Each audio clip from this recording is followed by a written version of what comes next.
fires one up and hits from behind the backboard.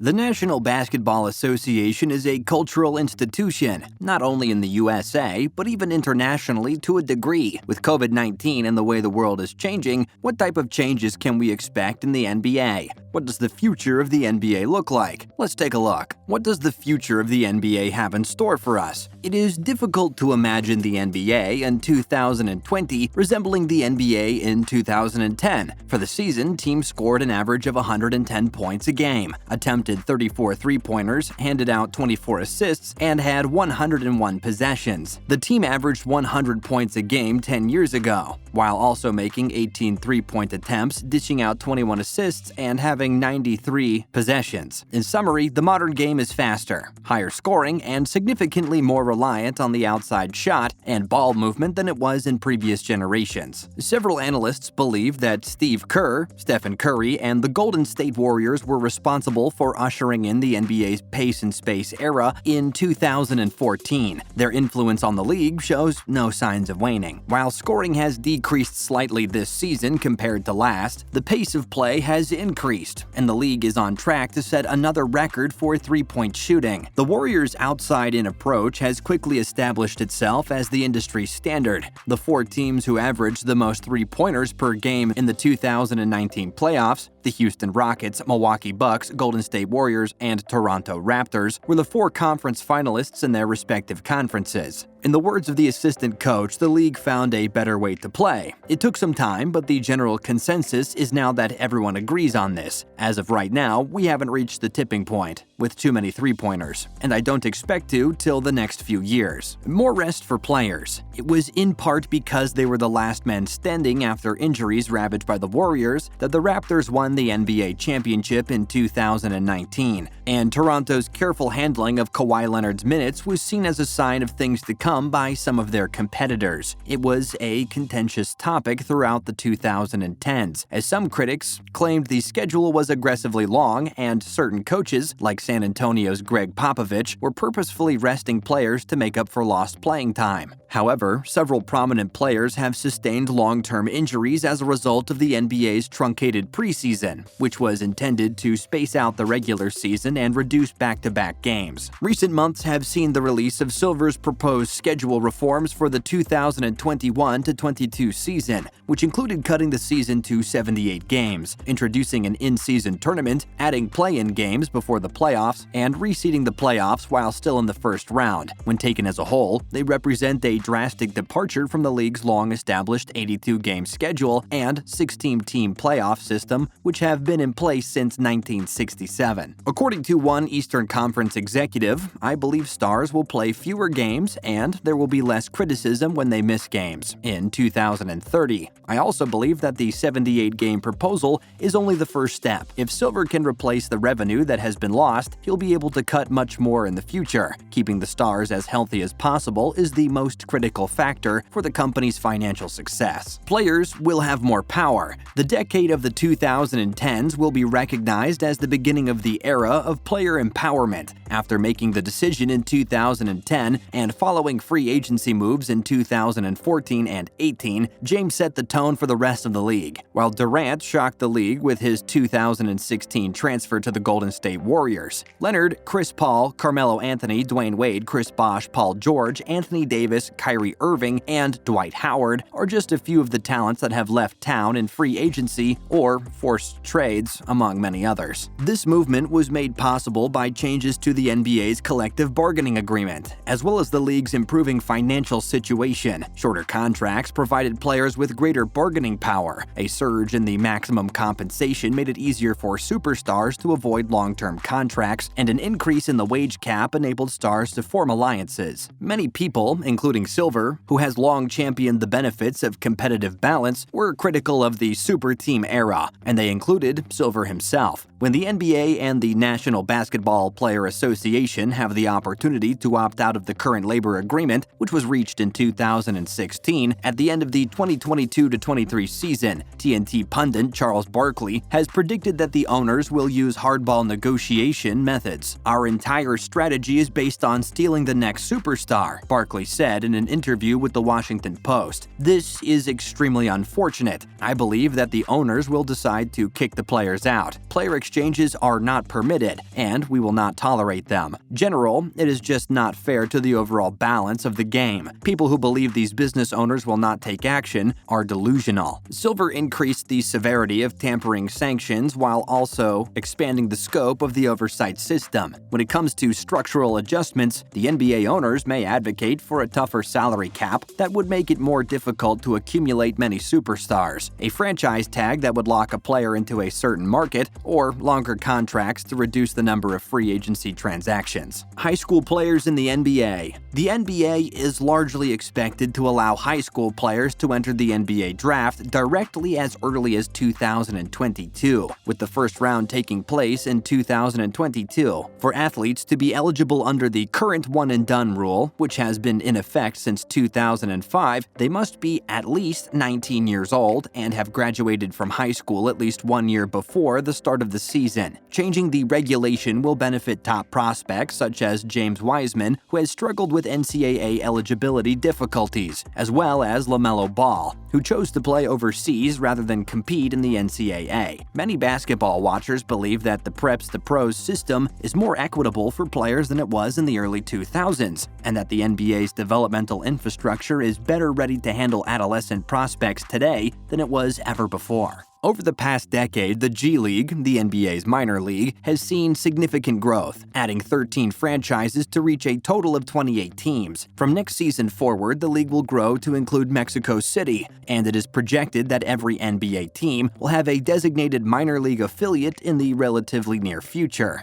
Meanwhile, the NBA has increased the contractual choices available to G League players by increasing compensation and introducing two-way contracts that allow minor league players to be called up to the NBA's main roster. As one executive with an NBA team that has made the playoffs in consecutive seasons put it, most of the teams that we view as our top competitors have alignment between the NBA team and the G League team. We're not Major League Baseball, but developing players with your own systems and coaches is more vital today than it was even 5 years ago. According to the coach, it will be considerably more essential 5 years from now, especially if high school students are included in the population. The expansion of the Mexico City G League could also be a premonition of the NBA's future expansion. Some NBA executives predict the period of stability will come to an end in the 2020s, despite the fact that there was no club relocation or growth during the 2010s, and Silver has stated on numerous occasions that there are no immediate plans to expand. According to Forbes.com, the average NBA franchise valuation has climbed from $369 million in 2010 to $1.9 billion in 2019. Seattle, Las Vegas, and Mexico City are all attractive locations that do not yet have NBA franchises. It's a matter of when,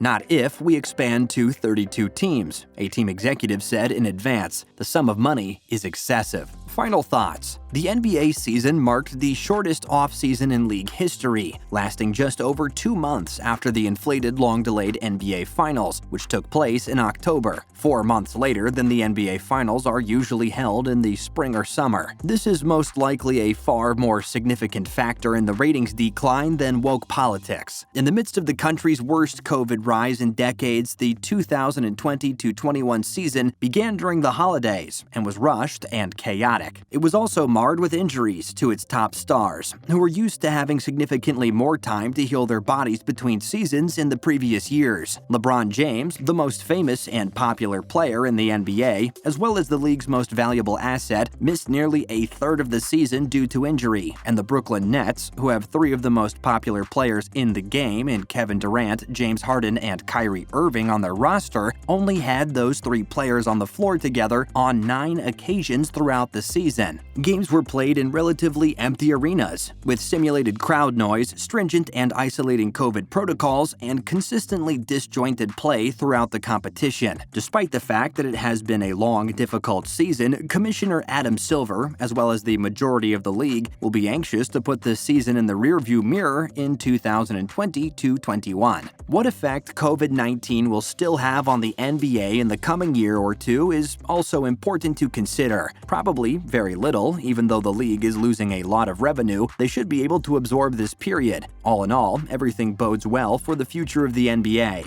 What's your take on this video? What do you see as the ultimate future for the NBA? Let us know in the comments down below.